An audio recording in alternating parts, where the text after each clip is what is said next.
So kami pala talaga dito yung pioneer eh. Sabi namin, ano kaya tong lugar na to? What a place is this? Sabi namin eh, walang ilaw, walang tubig. Tapos yun, nangarap nga kami, sabi ko sana Lord, magkaroon kami ng tubig, tapos magkaroon na kami ng kuryente. So ngayon, ang ginawa namin, pag sinabing bayanihan, bayanihan lahat.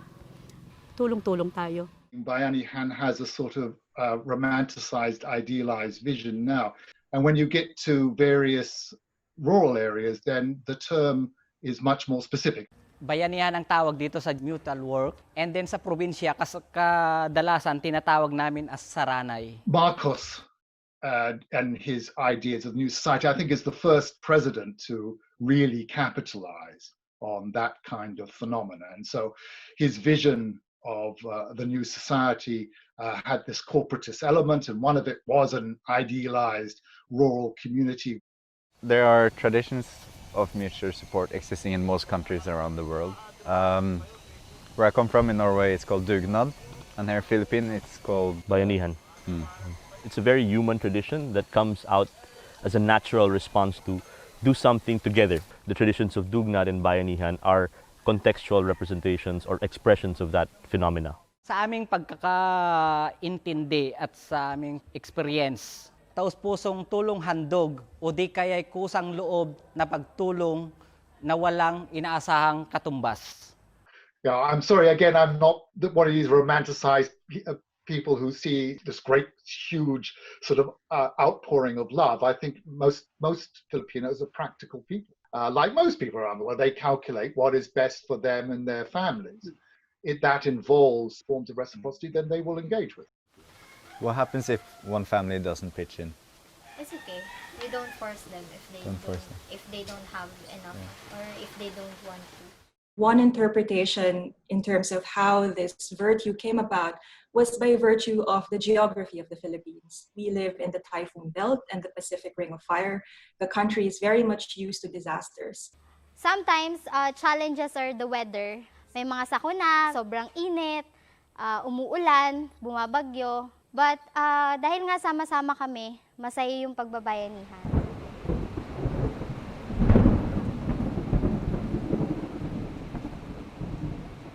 Dealing with threats and risk as a community is an important element of the way Filipino societies have evolved.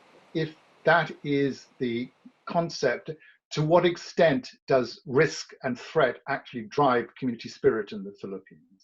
So bayanihan really is a product of the circumstances that we are forced to live in, whether it's disasters, whether it's armed conflict. The structures that the Filipinos are experiencing every day demands that we help each other in order to survive. Development in general has two meanings to it. One is about the process of transition or transformation. And at the same time, it is about measurement of our quality of life, mainly about economic development. As a result, the inequalities in societies were not addressed. So there were a lot of questioning coming from especially grassroots movements. And that is the beginning of alternative development that disengages from this top-down Western-centric approach.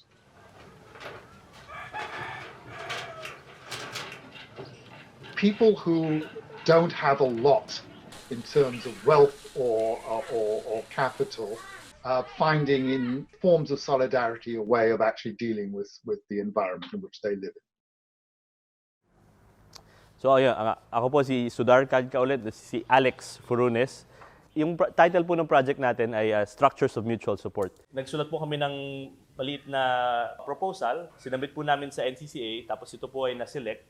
Tapos isasama po siya sa isang exhibition na tinatawag po na Biennale Arkitektura. Tapos yung tema ng buong exhibition na yun ay How Will We Live Together? Meaning, paano po tayo mabubuhay ng sama-sama at sabay-sabay? How do you use mutual support in the context of an architectural project? Like traditionally, it was also used to build houses. But we want to structure this so that actually the process also generates a shared idea or ambition for what we're creating. So we have a process that we call learning, questioning, making, concept design, and build. So the interesting thing also we're trying to do with this exhibition is we're trying to tap into that spirit or that phenomena or that idea of mutual support, to be able to engage responsibly or cohesively with the communities. So yung activity natin today, tinatawag natin siyang programming activity. Ano yung mga malapit sa puso natin, na values natin. Kailangan lahat yun may pagsasama-sama natin para maging isang gusali. In the learning phase, we try to understand a little bit more how do we actually live together? What are our ambitions? What's important for us? With that structure, we held activities that aim to get at particular topics which are relevant with the communities. Okay po yan. Okay lang po yan. So, nag-drawing ako ng isang skeleton building para may pakita na kailangan natin ng trabaho. Architecture is a field that's often equated to expertise. But what this project demonstrates is that for a very technical field, it's not enough to just have the competence of experts. Why? Because experts don't know what people need. Experts don't know how people live. This is why it's important to bring in the voices of people who will actually use whatever structure architects create. It's interesting to work with the different age groups separately and producing material with each group separately. That means that we can actually work first with the parents and then with the kids, and then we can swap material. And that brings a different perspective on the material that we're working with. Ito yung parang malawak na idea natin tungkol sa kung ano yung ba talaga yung kailangan natin gawin. Tapos unti-unti na natin siyang ina-narrow down para maging final, kumbaga. So choosing a project is not easy. There are many different competing interests, and communities will always have a lot of different ideas. What's important about the workshop is that it facilitated a process of public justification. Kaya hindi pantay ang level ng buhay. Merong mahirap, merong mayaman. We were able to discuss a little bit about the problems that they experience, the roots of those problems, and then the effects of those problems. We were already beginning to get at an understanding of how those problems might be solved by an architectural intervention. How do we live with each other? So civic relationships build an obligation for us to explain why we choose to do a certain way when we relate to our neighbors. Baka meron kang may share na anong idea na pwede natin itayo. Baka may suggestion kayo na gusto nyong mangyari kaya sa adult and sa kabataan. Kailangan ko yung para sa mga bata, para hindi na sila lumalabas, dito na lang tayo magpatayo ng palaruan. We aim to kind of compile all of the findings into what kind of program this building would contain, which became eventually a library and a hangout space at Tambayan. Anong qualities ng library? Kunyari kung sarado o kung open para sa lahat, kung Open ano para ganon. sa lahat, syempre. Open para sa lahat. Ano yun? Importante yun para sa mga bata, sa mga pag-aaral nila. Tulad mo.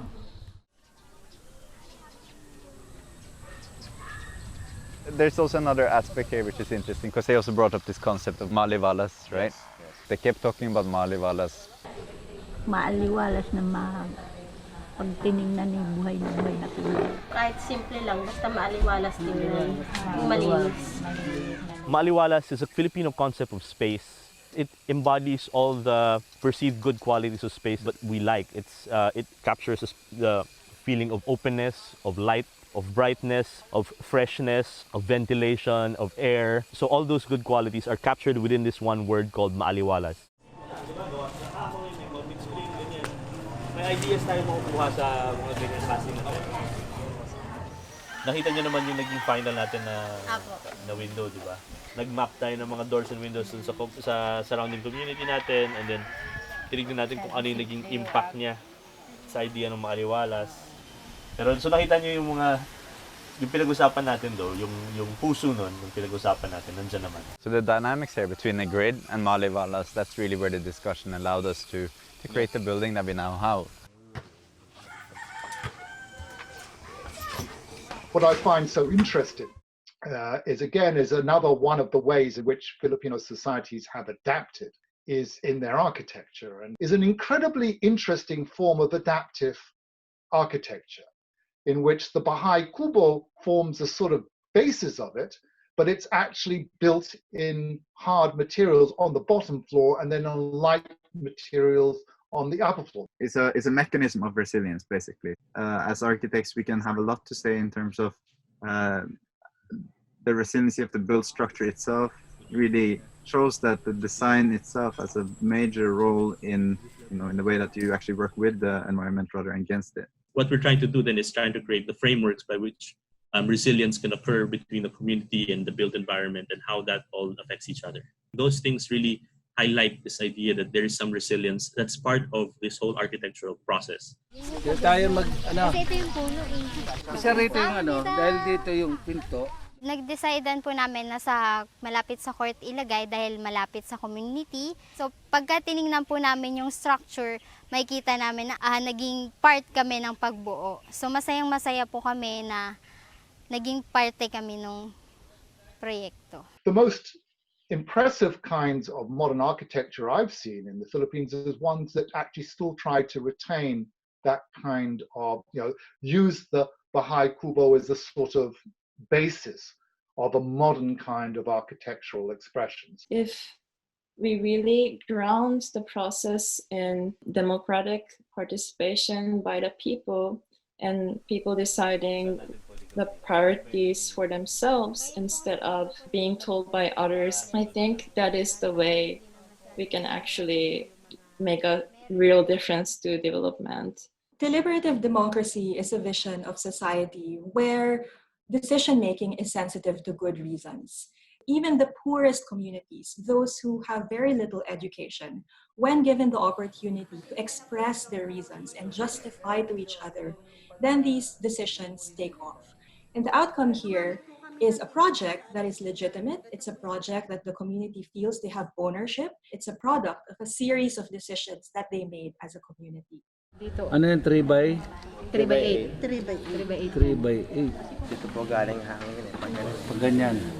When we focus on participation as an integral part of development, it really changes the role of the community, and they cannot be a passive receiver of aid. I would see that as an expression of community development, another form of reciprocity, and not just simply people helping each other, but thinking about how you adapt the built environment around to actually facilitate living. That's why I'm making an argument to democratize bayanihan, to create structures that encourages communities who otherwise would not engage each other to think about how these structures of mutual aid and support can be regularized so no one is left behind. I think that biggest advantage of these mutual support traditions is that it's something that is already part of people's experience. In order to connect this back to a bigger development discussion, it has to allow a way of framing development through pluralistic terms. So it cannot be one solution for all countries. So yung una is, tingin nyo ba na-represent ng building yung mga values ninyo? Sa kabuuan, yung unity, yung pagkakaisa. Yes, pagkakaisa. Yun ang ano doon. Hindi lang yung project nyo ang nabigyang pansin, kundi nabigyang pansin din yung personalidad ng bawat isa dito sa community. At saka parang lumabas na andun yung bayanihan talaga. Hiningi nyo yung mga opinion namin. Samantalang mataas naman kayo, kami dito lang. Pero malaking bagay yun na ikinatutuwa rin namin na inano nyo yung mga suggestion namin. Nagtiwala kayo. I think the Philippines has a culture that is consistent with principles of deliberative democracy. I think there is something about the way we relate to each other that makes the country ready for this kind of democratic process. Through this Biennale project parang na-experience namin kung paano maging architect. Nagkaroon kami ng ideya. We are also learning. Sabi nga ng iba, kung talagang mahal mo siya, hayaan mo. Madami namang lugar at madaming community na pwedeng pagdalhan ng proyekto na ito at dun siya gawin. Pero napili kami, masaya din kami na parang inire-represent din namin yung community namin at ang Pilipinas.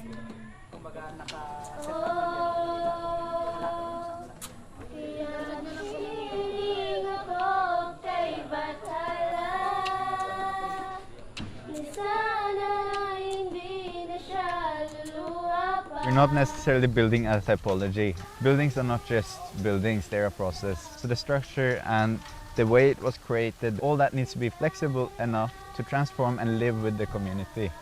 So that over time, it might become something different.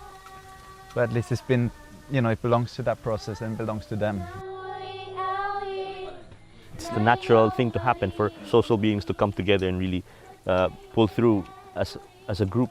The power of the collective is greater than individuals alone. So there is this natural synergy which happens when people come together and create something which none of them could do on their own.